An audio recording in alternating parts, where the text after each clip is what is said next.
인사하도록 하겠습니다. 충분히 사랑스럽습니다. 네, 오늘은 세부대 시리즈 세 번째 시간입니다. 성령의 세부대란 제목으로 함께 말씀 나누도록 하겠습니다. 먼저 여러분에게 한 가지 질문을 드립니다. 여러분은 성령이라는 말을 들으면 또는 성령이라는 단어를 생각하면 가장 먼저 어떤 생각을 하시게 됩니까? 성령이라는 단어를 들으면 가장 먼저 어떤 이미지가 떠오르십니까? 아마 대부분의 성도님들은 성령이라는 단어를 생각하면 기적이나 이적 또는 방언, 예언, 병 고침, 어떤 그런 성령의 역사나 성령의 은사들을 가장 먼저 떠올리지 않을까라는 생각을 해보게 됩니다. 맞습니다. 왜냐하면 고린도전서 12장 8절에서 11절에 보시면 이렇게 말씀이 기록되어져 있어요. 사람에게 성령을 통하여 지혜의 말씀을 주시고 어떤 사람에게는 성령을 따라 지식의 말씀도 주시고 어떤 사람에게는 같은 성령으로 믿음도 주시고 성령의 병 고치는 은사도 주시고 기적을 행하는 능력도 주시고 어떤 사람에게는 예언의 은사도 주시고 어떤 사람에게는 영을 분별하고 어떤 사람에게는 방언을 말하고 어떤 사람에게는 그 방언을 통역하는 은사를 주신다라고 말씀하십니다. 이 모든 일은 한 분이신 같은 성령이 하시며 그가 원하시는 대로 각 사람에게 은사를 나누어 주신다라고 말씀을 합니다. 이렇게 성경에는 성령님이 주시는 다양한 은사들이 정확하게 기록이 되어져 있습니다. 그래서 우리가 성령이라는 단어를 생각할 때 은사 또는 어떤 능력의 이미지를 갖는 것이 맞습니다. 자, 그런데 보다 근본적으로 성경에서 이 성령은 우리의 구원 사역과 굉장히 더 밀접한 관련을 가지고 있습니다. 기본적으로 우리 믿는 자들은 믿음의 삶을 시작하는 그 순간부터 성령을 경험하게 됩니다. 왜냐하면 우리는 영적으로 죽어있는 자들, 죄와 허물로 죽었던 자들이기 때문에 그렇습니다. 그래서 우리가 살기 위해서는 성령이 먼저 우리 가운데 오셔서 우리의 마음을 두드리고 우리의 마음을 여셔야 합니다.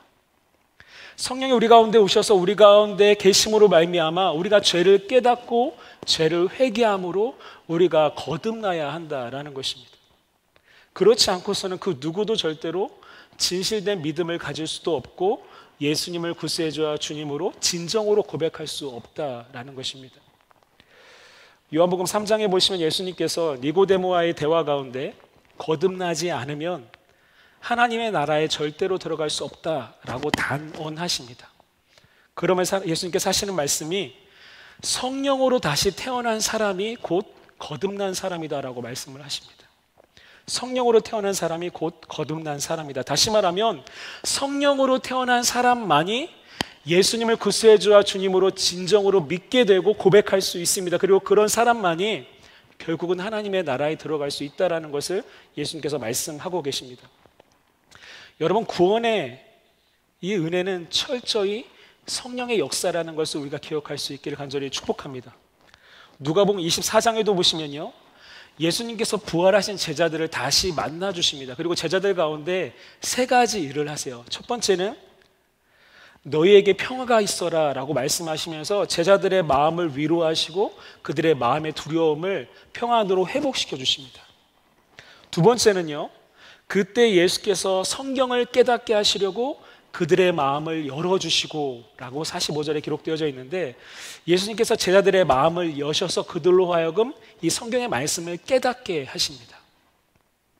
그리고 마지막 세 번째로는 예수님께서 너희는 이 일의 증인이다 라고, 즉 제자들에게 예수님을 증거하는 증인의 사명을 다시 한번 그들에게 회복시켜 주십니다. 이 세 가지 일들을 예수님께서 하세요. 그런데 이 세 가지 일을 다 마치고 나면 사실 더 필요한 것이 없는 것 같습니다. 이제 제자들은 나가서 열심히 예수님을 증거하면 될 것 같습니다. 그런데 예수님께서 이어서 제자들에게 중요한 말씀을 하시죠. 누가복음 24장 49절에 보시면 나는 내 아버지께서 약속하신 것을 너희에게 보낸다. 그러므로 너희는 위로부터 오는 능력을 입을 때까지 이 성에 머물러 있어라 라고 말씀을 하십니다. 예수님께서 지금 제자들에게 말씀하십니다. 아직 아니야. 아직 조금 더 기다려야 돼 라고 말씀을 하시죠. 무엇이 더 남아있죠? 지금 무엇을 더 기다려야 하는 거죠? 바로 약속하신 성령님입니다. 약속하신 성령으로 다시 한번 너희들이 충만해질 때까지, 그 성령이 너에게 임할 때까지 더 기다리라고 말씀하십니다. 왜 그렇죠? 왜냐하면 그 이유는 영혼을 구원하는 일, 영혼을 살리는 일, 영혼이 살아나는 그 일에는 철저히 사람의 말과 지혜가 아니라 성령의 역사가 필요하기 때문에 그렇습니다. 우리가 잘 아는 사도행전 1장 8절에도 보시면 너희는 예루살렘과 온 유대와 사마리아와 땅끝까지 이르러 내 증인이 되라라고 말씀을 하십니다. 그런데 이 말씀에는 전제 조건이 있습니다. 뭐라고 말씀하시죠? 오직 성령이 너에게 임하시면, 너희가 권능을 받고 그 이후에야 예루살렘과 온 유대와 사마리아와 땅끝까지 이르러 내 증인이 되리라라고 말씀을 하십니다. 여러분, 그렇기 때문에 이 말씀들을 통해서 우리의 입장에서 우리가 반드시 인정해야 하는 것은, 오늘 우리가 이 시간 이 예배 자리에 있다는 것 자체가 성령의 역사라는 것입니다. 오늘 우리가 가지고 있는 이 믿음, 즉 예수님을 구세주와 주님으로 영접하고 고백할 수 있다는 것 자체가 성령님의 엄청난 역사가 우리 가운데 이미 진행되어졌다라는 것을 우리가 인정하고 고백해야 합니다. 이것이 성령께서 우리에게 주신 엄청난 은혜입니다. 그런데 여기서 끝이 아닙니다. 우리가 성령에 대해서 기억해야 하는 또 한 가지 중요한 것은, 우리를 구원하신 그 성령님께서는 오늘도 여전히 지금 이 순간에도 우리와 함께 하신다라는 사실입니다. 믿으십니까? 고린도전서 3장 16절에 보시면 성경이 우리에게 이렇게 말씀해요. 여러분은 하나님의 성전이며 하나님의 성령이 여러분 안에 거하신다라는 것을 알지 못합니까? 라고 우리에게 묻습니다. 로마서 8장 9절에도 보시면 누구든지 그리스도의 영이 없으면 그리스도의 사람이 아닙니다 라고 말씀하고 있습니다. 다시 말하면 성령의 역사는 단 한 번으로 끝나는 것이 아닙니다. 그 성령님께서 우리 가운데 함께 하시고 우리 가운데 내주하심으로 말미암아 오늘도 모든 믿는 자들 가운데 함께 하시고 계십니다. 그리고 그 성령님께서는 살아 계시기 때문에 오늘도 우리 안에서 우리가 그리스도의 사람처럼 살아가도록 어떤 일들을 이루어 가시고 계시다라는 것입니다. 영국의 존 스토트 목사님께서는 이 성령 세례와 충만이라는 책에서 우리 안에서 성령의 일하심을 두 가지로 이렇게 기록을 하고 있습니다. 제가 읽어드리면, 성령의 사역은 그리스도를 우리에게 나타내는 것과 우리 안에 그리스도의 형상을 이루시는 것, 두 가지라고 할 수 있다. 다시요. 성령의 사역은 그리스도를 우리에게 나타내시는 것과 우리 안에 그리스도의 형상을 이루시는 것, 두 가지라고 할 수 있다. 그렇게 함으로써 우리가 그리스도를 아는 지식과 그리스도의 형상을 담는 일에서 꾸준히 자라가게 하시려는 것이다. 여러분, 성령님께서 우리 가운데 하신 일은 크게 두 가지입니다. 첫 번째는 성령님은 예수님을 우리에게 나타내 주세요. 우리로 하여금 말씀을 통해서 예수님의 뜻을 깨닫게 하시고 예수님을 알아가도록 인도하십니다. 뿐만 아니라 우리의 삶의 여러 가지 방법으로 예수님을 경험할 수 있도록 우리를 인도해 가십니다. 두 번째는요, 성령님은 우리 안에서 예수님의 형상을 이루어 가십니다. 때에 따라서 필요한 말씀을 기억나게 하세요. 말씀에 대한 찔림을 주시고 순종에 대한 부담을 주셔서 나로 하여금 자꾸 하나님이 원하시는 방향대로 살아가도록 우리의 걸음을, 우리의 방향을 이끌어 가신다는 것입니다. 이것이 바로 성령님께서 우리 가운데 하시는 일이에요. 그래서 신약적인 용어로 이것을 우리는 성화라고 이야기합니다. 성령님께서 우리 안에서 성화, 즉 예수님을 닮아가고 알아가고 예수님께로 자라가는 그 일들을 계속해서 이루고 계시다라는 것입니다. 자, 그렇다면 오늘 본문을 통해서는 조금 더 구체적으로 성령님께서 우리에게 원하시는 삶의 자리는 어디인가? 두 번째는 성령님께서 우리에게 원하시는 삶의 모습은 무엇인가? 마지막 세 번째는 성령님이 인도하시는 우리의 삶의 마지막은 어떠한가라는 이 세 가지 질문을 가지고 그 답을 말씀을 통해 살펴보길 원합니다. 사실 오늘 본문은 성령에 대해서 구체적으로 증거하고 있는 본문은 아닙니다. 오히려 이 구속사적인 관점에서 보면 오늘 본문은 구약의 아담과 하와의 실패, 그리고 이스라엘 백성의 그 실패, 그 모든 내용들이 뭐였죠? 먹는 것, 입는 것 때문에 불평하고 그들이 하나님 앞에 넘어집니다. 권세와 영광을 추구하고 불순종합니다. 그리고 기적과 이적을 바라며 우상에게로 나아갔던 그 모든 실패들을 이제 예수님께서 오셔서 구원자로서 그 모든 실패를 승리로, 또 회복으로, 그리고 메시아적인 사역의 내용들이 오늘 본문에는 기록이 되어져 있습니다. 그 내용을 설교하는 것이 맞습니다. 그런데 제가 이번 주 한 주 동안 이 성령에 대해서 또 기도하고 묵상하면서 계속 이 본문이 떠오르게 되었어요. 그래서 이 본문을 통해서 하나님께서 원하시는 말씀이 있구나라는 마음을 가지고 준비를 했습니다. 그래서 본문을 통해서 성령 충만한 예수님께 나타나는 성령의 인도하심이 어떠한가에 대해서 좀 집중하면서 오늘 말씀을 함께 살펴보고 적용할 수 있길 원합니다. 첫 번째 질문이었죠. 성령님이 원하시는 삶의 자리는 어디인가? 과연 성령님이 우리 가운데 원하시는 삶의 자리는 어디인가? 이 질문에 대한 답은 말씀해 보시면 광야와 금식의 자리입니다. 따라하겠습니다. 광야와 금식의 자리. 오늘 본문 1절과 2절 말씀 같이 읽겠습니다. 시작. 그 즈음에 예수께서 성령에 이끌려 광야로 가셔서 악마에게 시험을 받으셨다. 예수께서 밤낮 40일을 금식하시니 시장하셨다. 먼저 오늘 본문의 배경을 간략하게 말씀드리면 예수님께서 요단강에서 침례 요한에게 침례를 받으십니다. 그때 놀라운 일들이 일어나죠. 하늘이 열리고 하늘에서 성령이 비둘기처럼 예수님 가운데 임재하시게 됩니다. 그리고 하늘로부터 소리가 들리죠. 너는 내 사랑하는 아들이고 내 기뻐하는 자다 라는 음성이 들리게 됩니다. 굉장히 영광스럽고 감격스러운 장면이 오늘 보면 바로 이전에 펼쳐지게 됩니다. 그런데 함께 읽으신 것처럼 바로 이어지는 오늘 본문 1절은 이렇게 시작을 합니다. 그 즈음에 예수께서 성령에 이끌려 광야로 가셔서 악마에게 시험을 받으셨다. 같은 말씀이 기록되어져 있는 누가복음 4장 1절에 보시면 예수께서 성령으로 가득하여, 즉 성령에 충만하여 요단강에서 돌아오셨다. 그리고 그는 성령에 이끌려 광야로 가셔서라고 기록을 하고 있습니다. 여러분, 이 말씀들이 보여주는 것이 무엇입니까? 예수님께서는 지금 성령으로 충만하십니다. 그런데 성령으로 충만하신 예수님께서 성령의 인도하심을 받아 가장 먼저 도착하신 곳은 어디입니까? 그곳은 화려한 궁전과 진수성찬이 떡하니 차려진 식탁이 아니었습니다. 가장 기본적으로 그곳은 시험받는 장소, 고난과 어려움이 있는 장소였다라는 것입니다.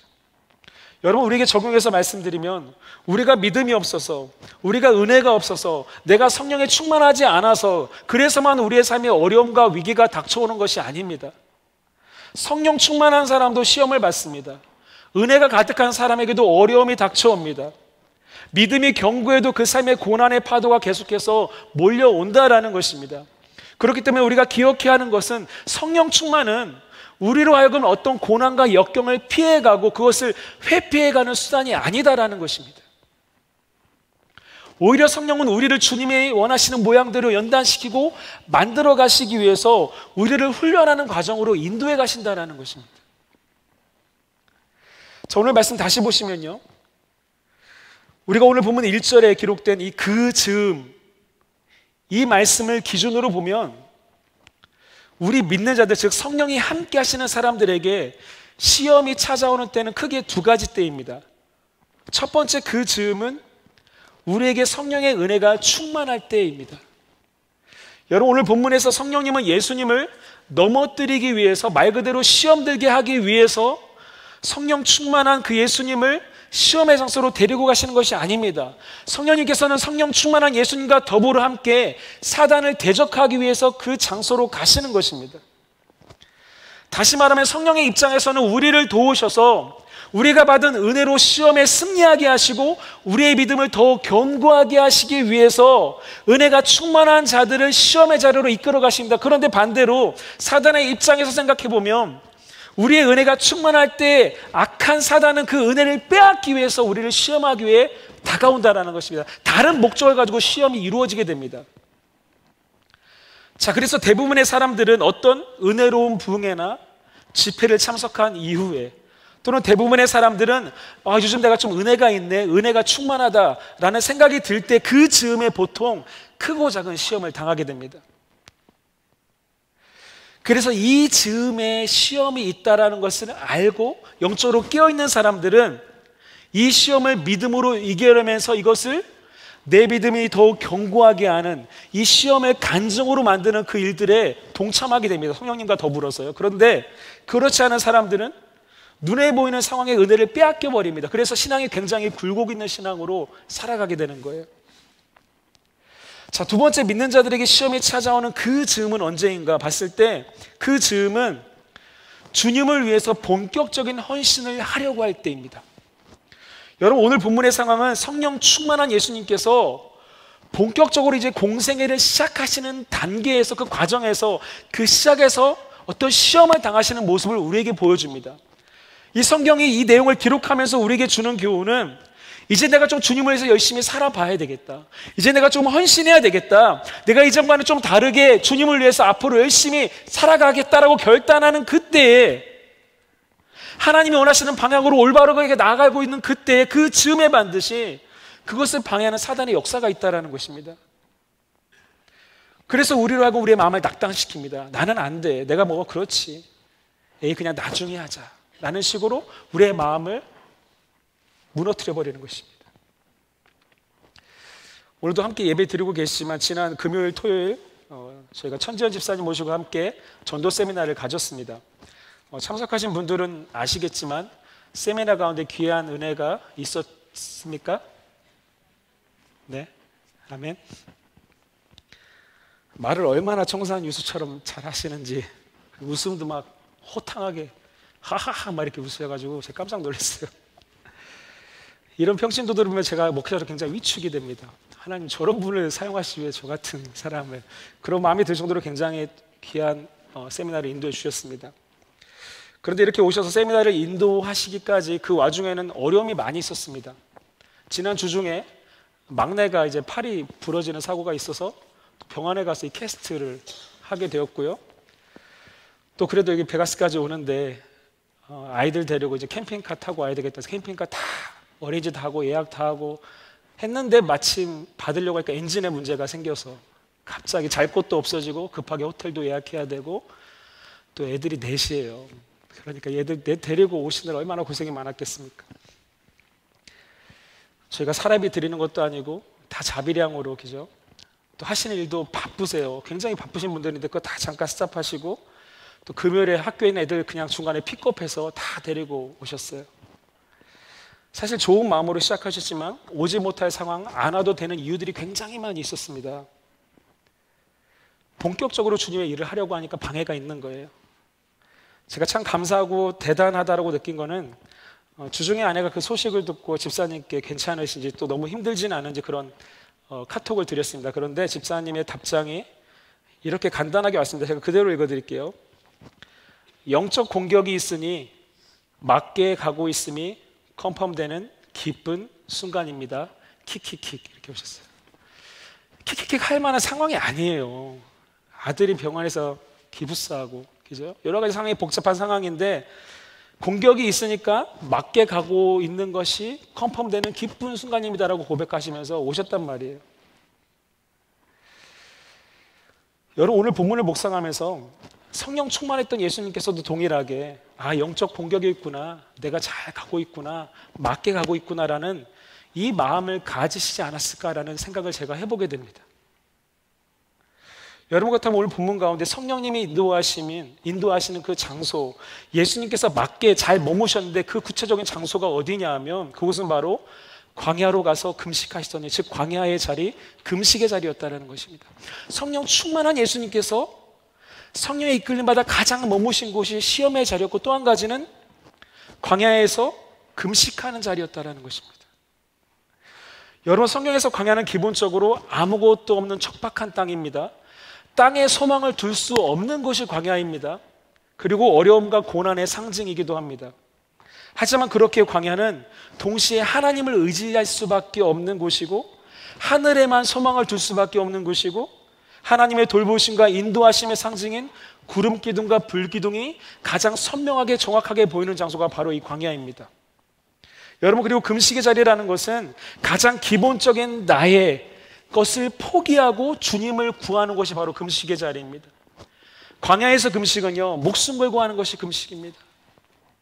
나는 이제 하나님밖에 없습니다, 나는 죽고 예수를 살겠습니다라고 고백하는 자들이 할 수 있는 것이 금식입니다. 하나님만을 향한 목마름과 갈급함을 고백하는 자리가 바로 금식의 자리였다라는 것입니다. 여러분, 제가 말씀 가운데 깨닫게 되는 것은 오늘 살아계신 우리의 성령님께서 우리를 이런 자리로 이끌어가길 원하신다는 것입니다. 내가 드러나는 자리, 내 목적을 위해서 성령의 능력이 필요한 자리가 아니라요, 오히려 내가 포기되어지고 하나님만을 의지할 수 있는 자리, 하나님을 선명하게 볼 수 있는 자리, 하늘에만 소망을 둘 수 있는 그 자리, 나는 죽고 예수로 살게 하시는 그 자리로 성령님께서 우리를 이끌어 가시길 원하신다라는 것입니다. 여러분, 우리 안에 성령님이 살아계시다면 여러분 평생에 성령님께서는 계속해서 이렇게 반드시 일하실 거예요. 왜냐하면 이것이 바로 우리가 살아나는 일이고, 이것이 바로 우리가 예수를 닮아가는 일이기 때문에 그렇습니다. 여러분, 바르게는 성령의 이 인도하심 가운데 우리의 삶이 완전히 포기되어지길 간절히 축원합니다. 그래서 우리의 삶의 자리가 어떤 자리든 상관없이 영적인 광야의 자리에서, 영적인 금식의 자리에서 우리의 삶의 모든 자리를 그곳으로 만들어서 그곳에서 성령과 함께 나의 신앙의 성장이 있고 성숙이 있는, 어제보다 오늘보다 내일 더 하나님을 의지하고 하나님만을 더 구하는 그 성령의 새로운 일하심이 우리 가운데 일어날 수 있게 간절히 축원합니다. 여러분, 우리에게 성령 충만이 반드시 필요합니다. 왜요? 하나님만을 의지하기 위해서, 나는 죽고 예수로 살기 위해서 우리에게 성령님이 필요합니다. 이 성령의 충만함이 우리 가운데 회복되어지기를 간절히 축원합니다. 두 번째 질문입니다.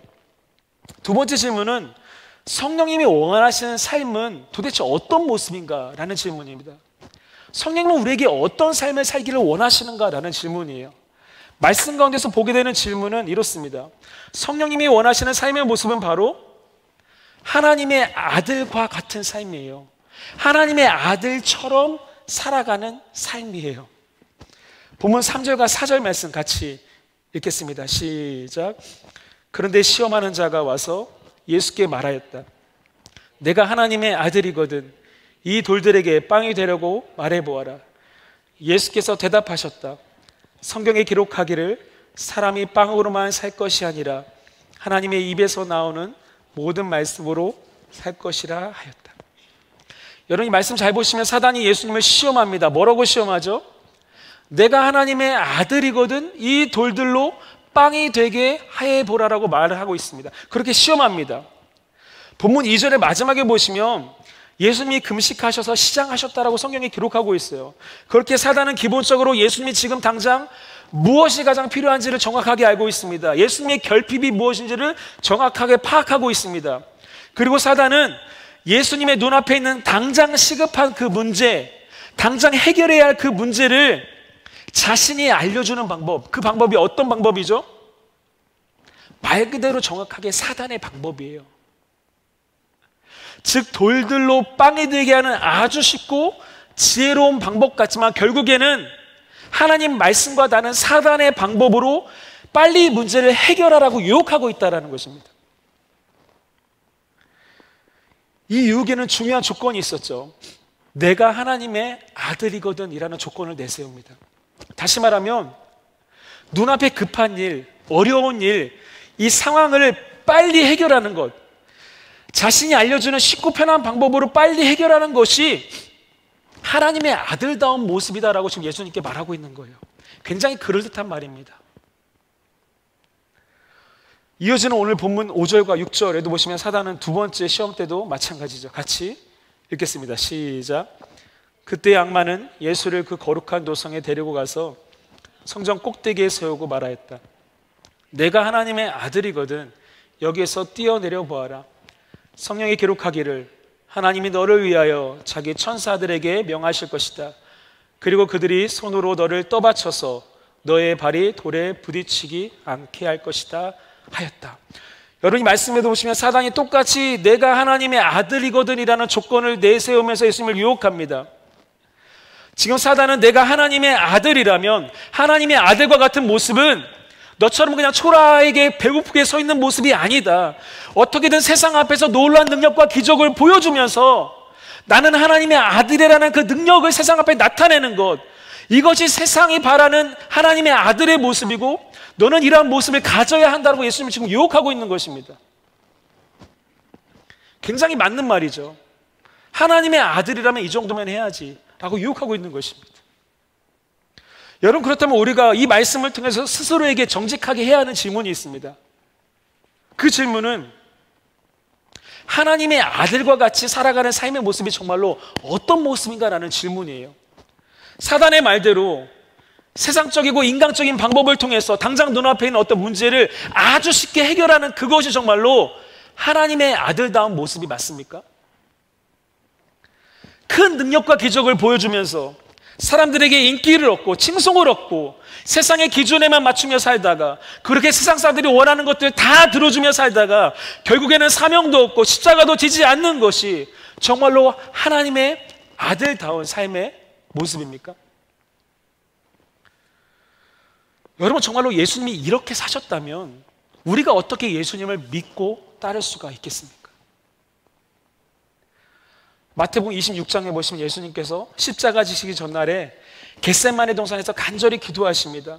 땀방울이 핏방울이 되도록 간절히 나의 뜻이 아니라 하나님 아버지의 뜻이 이루어지길 원합니다라는 기도를 하세요.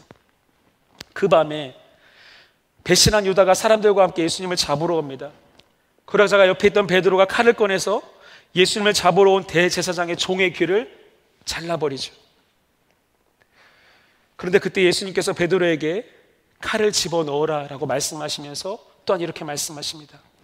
마태복음 26장 53절 54절 보시면 너희는 내가 나의 아버지께 당장의 12군단 이상의 천사들을 내 곁에 세워주시기를 청할 수 있다고 생각하지 않느냐?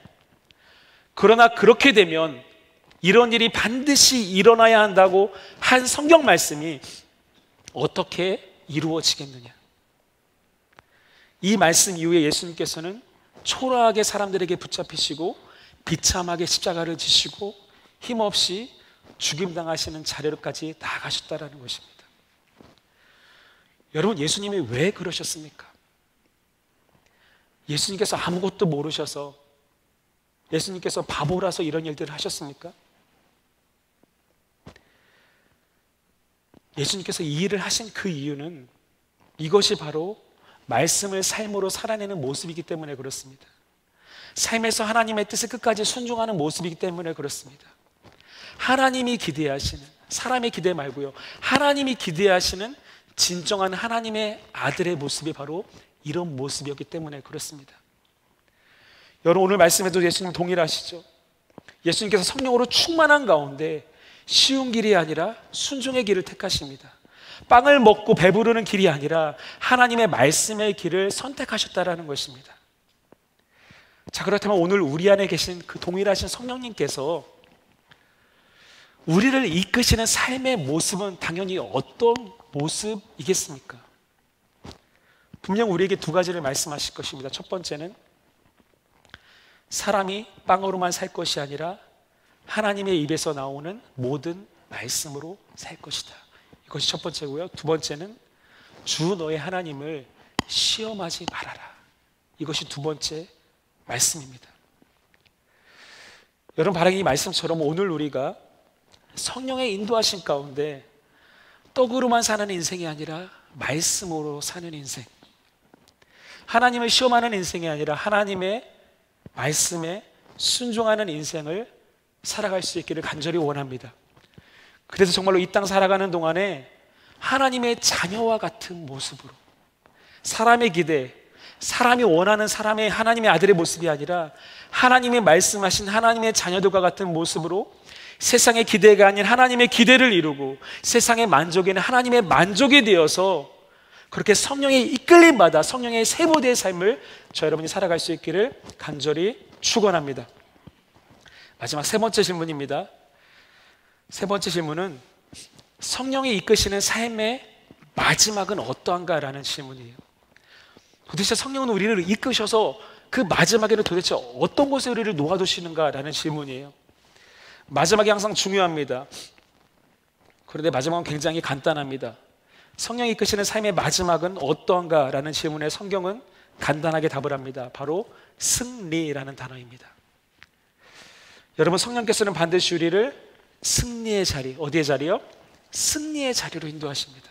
오늘 마지막 본문 8절부터 11절까지 함께 읽도록 하겠습니다. 시작. 또다시 악마는